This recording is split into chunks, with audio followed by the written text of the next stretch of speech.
The complete work of Swami Vivekananda. Video 11. What Karma Yoga means. Even at the point of death, to help anyone without asking questions. Be cheated millions of times and never ask a question, and never think of what you are doing.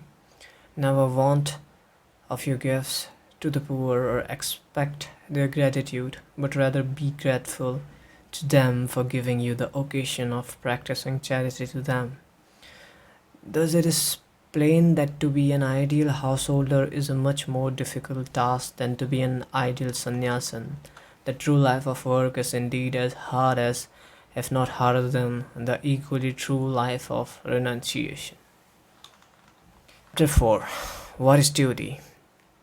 It is necessary in the study of Karma Yoga to know what duty is. If I have to do something, I must first know that it is my duty, and then I can do it.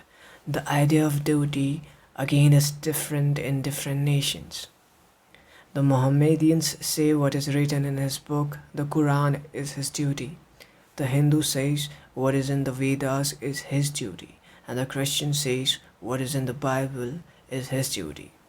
We find that there are varied ideas of duty, differing according to different states in life, different historical periods, and different nations. The term duty, like every other universal abstract term, is impossible clearly to define. We can only get an idea of it by knowing its practical operations and results. When certain things occur before us, we have all a natural or trained impulse to act in a certain manner towards them.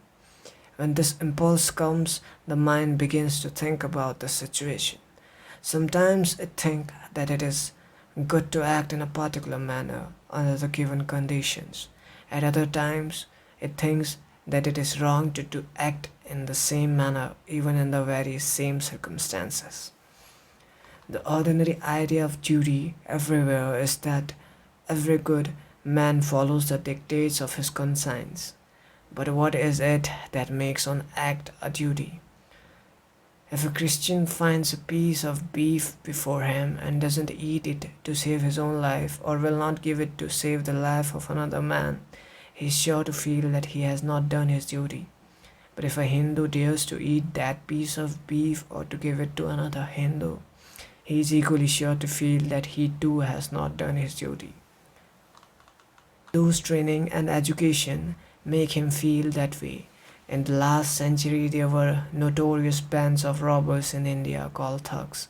They thought it their duty to kill any man they could and take away his money. The larger the number of men they killed, the better they thought they were. Ordinarily, if a man goes out into the street and shoots down another man, he is apt to feel sorry for it, thinking that he has done wrong.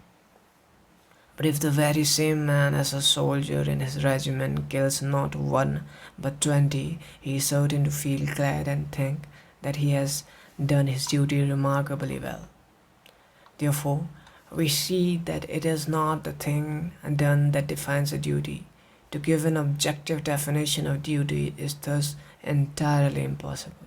Yet there is duty from the subjective side. Any action that makes us go Godward is a good action and is our duty.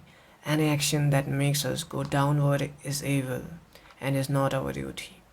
From the subjective standpoint, we may see that certain acts have a tendency to exalt and ennoble us, while certain other acts have a tendency to degrade and to brutalize us.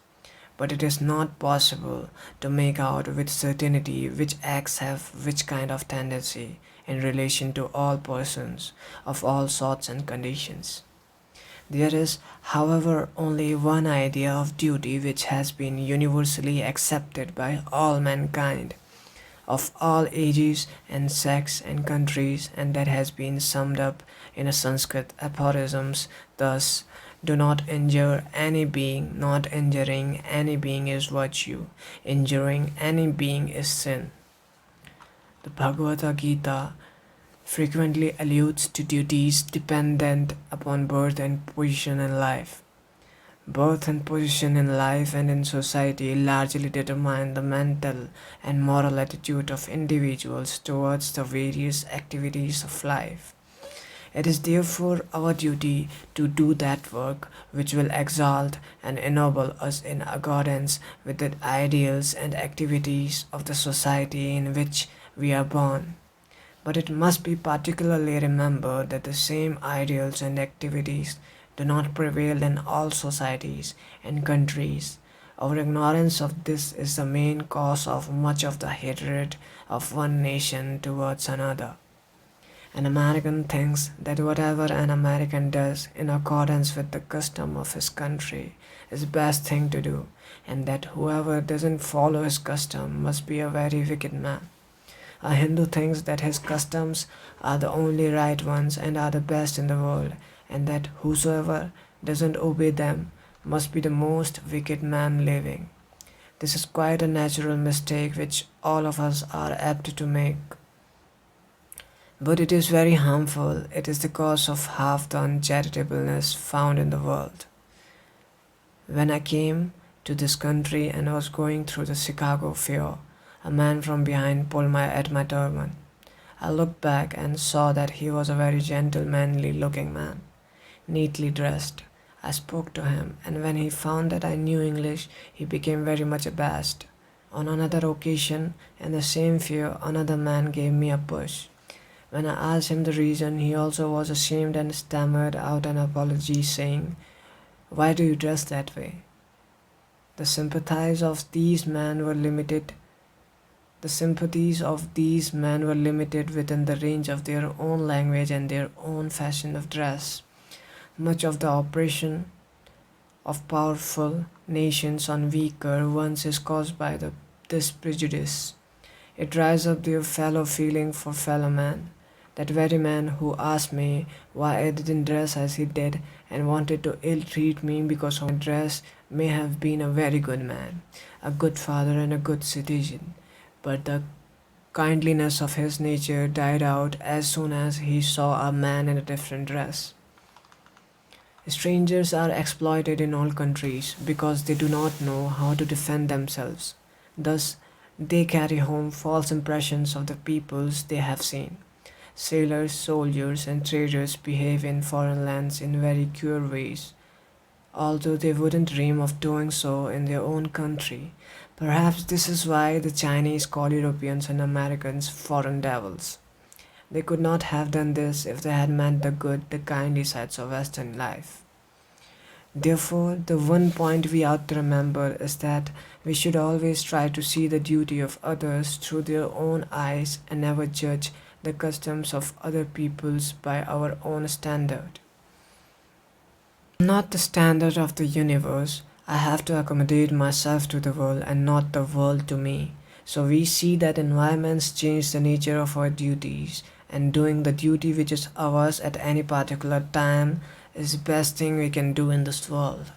Let us do that duty which is ours by birth, and when we have done that, let us do the duty which is ours by our positions in life, in society. There is, however, one great danger in human nature, which that man never examines himself. He thinks he is quite as fit to be on the throne as a king. Even if he is, he must first show that he has done the duty of his own position, and then higher duties will come to him. When we begin to work earnestly in the world, nature gives us blows right and left and soon enables us to find out our position. No man can long occupy satisfactorily a position for which he is not fit. There is no use in grumbling against nature's adjustment. He who does the lower work is not therefore a lower man. No man is to be judged by the mere nature of his duties, but all should be judged by the manner and the spirit in which they perform them. Later on, we shall find that even this idea of duty undergoes change, and that the greatest work is done only when there is no selfish motive to prompt it. Yet it is work through the sense of duty that leads us to work without any idea of duty. when work will become worship, something higher, then will work be done for its own sake. We shall find that the philosophy of duty, whether it be in the form of ethics or of love, is the same as in every other yoga, the object being the attenuating of the lower self, so that the real higher self may shine forth. The lessening of the frittering away of energies on the lower plane of existence, so that the soul may manifest itself on the higher ones. This is accomplished by the continuous denial of low desires, which duty rigorously requires. The whole organization of society has thus been developed consciously or unconsciously in the realms of action and experience, where by limiting selfishness we open the way to an unlimited expansion of the real nature of man. Duty is seldom sweet.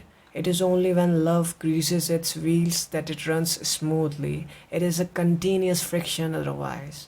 How else could parents do their duties to their children, husbands to their wives, and vice versa? Do we not meet with cases of friction every day in our lives? Duty is sweet only through love, and loves shine in freedom alone. Yet is it freedom to be a slave to the senses, to anger, to jealousies, and 100 other petty things that must occur every day in human life? In all these little roughness that we met with in life, the highest expression of freedom is to forbear. Women, slaves to their own irritable, jealous tempers, are apt to blame their husbands and assert their own freedom as they think, not knowing that thereby they only prove that they are slaves. So it is with husbands who eternally find fault with their wives. Chastity is the first virtue in man or woman, and the man who, however he may have strayed away, cannot be brought to the right path by a gentle and loving and chaste wife is indeed very rare. The world is not yet as bad as that. We hear much about brutal husbands all over the world and about the impurity of man, but is it not true that there are quite as many brutal and impure women as men? If all women were as good and pure as their own constant assertions would lead one to believe, I am perfectly satisfied that there would not be one impure man in the world. What brutality is there which purity and chastity cannot conquer? A good, chaste wife who thinks of every other man except her own husband as her child and has the attitude of a mother towards all men, will grow so great in the power of her purity that there cannot be a single man, however brutal, who will not breathe an atmosphere of holiness in her presence. Similarly, every husband must look upon all women except his own wife in the light of his own mother or daughter or sister. That man, again, who wants to be a teacher of religion, must look upon every woman as his mother and always behave towards her as such. The position of the mother is the highest in the world, as it is the one place in which to learn and exercise the greatest unselfishness. The love of God is the only love that is higher than a mother's love. All others are the duty of the mother to think of her children first and then of herself. But instead of that, if the parents are always thinking of themselves first, the result is that the relation between parents and children becomes the same as that between birds and their offspring, which as soon as they are fledged do not recognize any parents. Blessed indeed is the man who is able to look upon woman as the representative of the motherhood of God. Blessed indeed is the woman to whom man represents the fatherhood of God. Blessed are the children who look upon their parents as divinity manifested on earth. The only way to rise is by doing the duty next to us and thus gathering strength. Go on until we reach the highest state. A young sannyasin went to a forest. There he meditated, worshipped, and practiced yoga for a long time. After years of hard work and practice, he was one day sitting under a tree when some dry leaves fell upon his head. He looked up and and saw a crow and a crane fighting on the top of the tree, which made him very angry. He said, "What? Dare you throw these dry leaves upon my head?" As with these words he angrily glanced at them, a flash of fire went out of his head. Such was the yogi's power, and burned the birds to ashes. He was very glad, almost overjoyed at this development of power. He could burn the crow and the crane by a loaf. After a time he had to go to the town to beg his bread. He went, stood at a door and said, "Mother, give me food." A voice came from inside the house. "Wait a little, my son," the young man thought. "You wretched woman, how dare you make me wait? You do not know my power yet." While he was thinking thus, the voice came again. "Boy, don't be thinking too much of yourself. Here is neither crow nor crane." He was astonished, still he had to wait. At last the woman came and he fell at her feet and said, "Mother, how did you know that?" She said, "My boy, I do not know your yoga or your practice. I am a common everyday woman. I made you wait because my husband is ill and I was nursing him. All my life I have struggled to my duty. When I was unmarried, I did my duty to my parents. Now that I am married, I do my duty to my husband. That is all the yoga I practice. But by doing my duty, I have become illuminated. I have become illumined. Thus I could read your thoughts and know what you had done in the forest. If you want to know something higher than this, go to the market of such and such a town where you will find a Vyadha, the lowest class of people in India who used to live as hunters and butchers, who will tell you something that you will be very glad to learn." The sannyasin thought, "Why should I go to the town and to a Vyadha?" But afterward he had seen, his mind opened a little, so he went. When he came near the town, he found the market and there saw at a distance a big fat Vyadha cutting meat with big knives, talking and bargaining with different people. The young man said, "Lord help me, is this the man from whom I am going to learn? He is an incarnation of a demon if he is anything." In the meantime this man looked up and said, "Oh Swami, did that lady send you here? Take a seat until I have done my business." The sannyasin thought, "What comes to me here?" He took his seat. The man went on with his work, and after he had finished, he took his money and said to the sannyasin, "Come, sir, come to my home."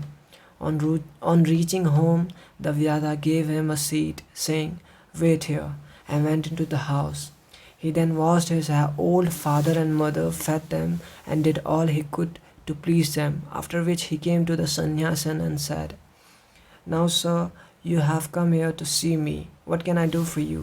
The sannyasin asked him a few questions about soul and about God, and the Vyadha gave him a lecture which forms a part of the Mahabharata called the Vyad Gita. It contains one of the highest flights of the Vedanta.